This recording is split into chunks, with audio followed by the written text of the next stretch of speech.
नमस्कार, मैं हूं आमोद श्रीवास्तव।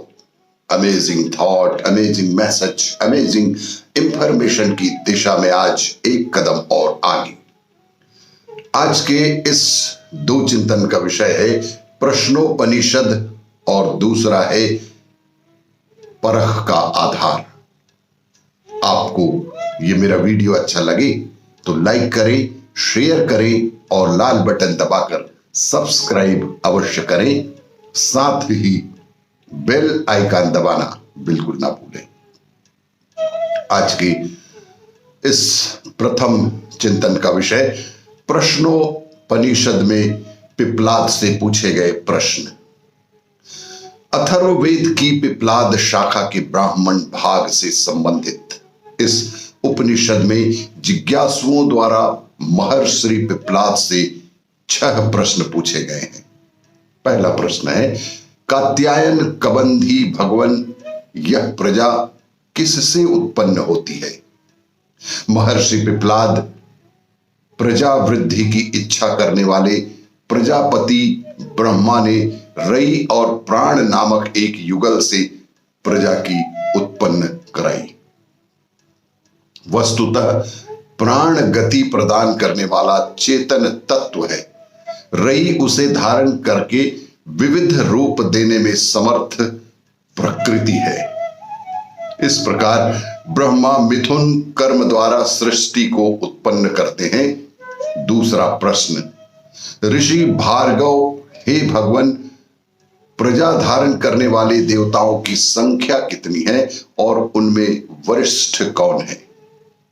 महर्षि पिप्लाद कहते हैं, पृथ्वी, जल, अग्नि, वायु और आकाश तथा मन, प्राण, वाणी, नेत्र और श्रोत्र आदि सभी देव हैं। ये जीव के आश्रयदाता हैं। सभी देवताओं में प्राण ही सर्वश्रेष्ठ है। सभी इंद्रियां प्राण के आश्रय में ही रहती हैं।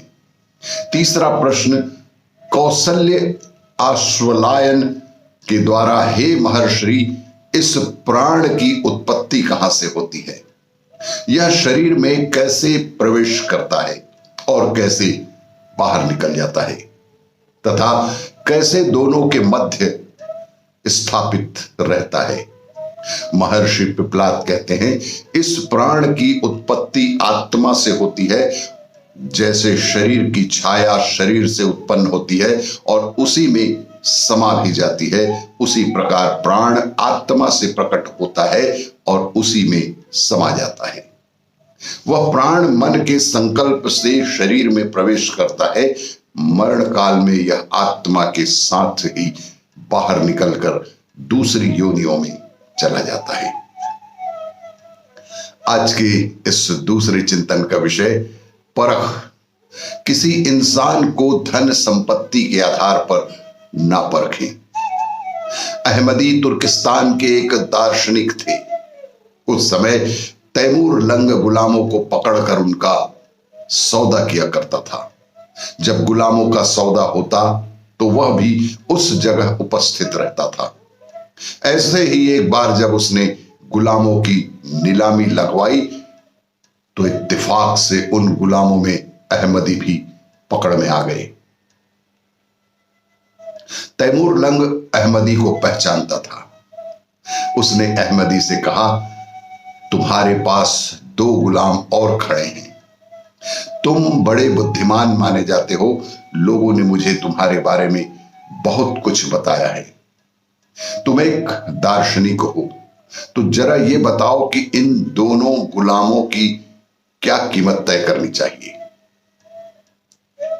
इस पर अहमदी बोले, इन दोनों को देखकर मुझे लगता है कि ये बहुत ईमानदार, समझदार और खूब मेहनत करने वाले हैं।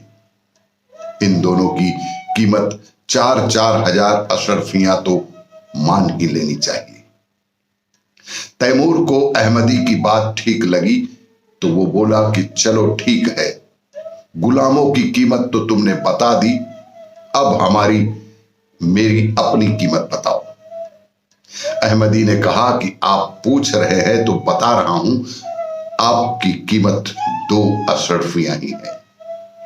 यह सुनकर तैमूर को गुस्सा आ गया। उसने कहा कि क्या तुम जानते हो जो चादर मैंने ओढ़ रखी है उसकी कीमत ही 2 अशरफियां हैं। अहमदी बोले, मैंने आपकी कीमत ये 4 चादर देखकर ही लगाई है।